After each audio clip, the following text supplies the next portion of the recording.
Yeah. More Telegraph, Cresta, for our BBC bashing segment. BBC employee called Jewish people Nazis and whites parasites. Well, that's really something, isn't it? Fantastic. This was on Facebook, some posts that this woman wrote. Some insane posts. Well, they really are. I mean, I hope this woman is not representative of the average BBC employee. Some of them are just absolutely stunning. And I don't believe she works for them anymore. I should... Oh, really? I hadn't read that. Maybe I've got that wrong. The phrase they used was... No, you're right. We don't comment on individual members of staff. We have a well-established and robust processes in place. She used to work at Disney and UK TV. She's the scheduler for BBC Three. And that's quite a senior position to have. Now, would you mind reading some of these? Some of the examples. White people have disturbed the natural order of the planet, and they are a barbaric, bloodthirsty, rapacious, murderous, genocidal, thieving, parasitical, now, could you read some of the bad stuff? Soz. What about all the good stuff we did? Didn't we make loads of stuff? She calls Nazi, apartheid, parasites, the Jewish people. They funded a hollow hoax. I mean, this is just racism 101. It's so extreme. It's insane. It really is.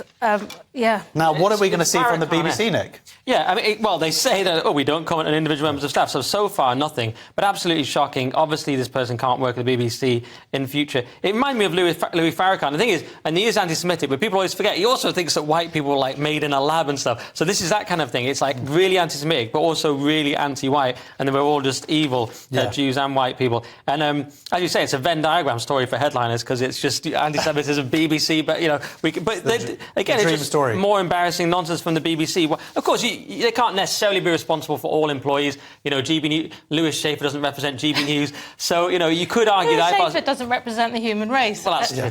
If I was being really fair, the opposite. If I was being really fair, I could say that. But, obviously, they need to do something about this. Well, they need to, and we'll have to see what they do, because they so often they deflect. And even in their, they basically said, we do not tolerate anti-Semitism, Islamophobia, which is a made-up word, any form of abuse. It's like, this is not a story about Islamophobia, whether it exists or not. This is this is a story about disgusting anti-Semitism from one of your employees. Why do you have to other it? Why do you have to do what about it? At least you get a section. The white people don't even get anything. We get anti-Semitism, Islamophobia, any other form of abuse. We just get other. Where's the anti-white? But she's saying we're bloodthirsty, rapacious, murderous, genocidal, thieving, parasitical, deviant breed. Yeah, but that's part of the policy at the BBC, the diversity. Just reading the handbook. Yeah. They also have some issues with the BBC because The Apprentice started, the new series, and one of the contestants it turns out they found some social media posts where it's just full on sort of Jews and Nazis, Israelis and Nazis and this, that. And then they were like, we've sent him on some diversity training, and now he's doubled down.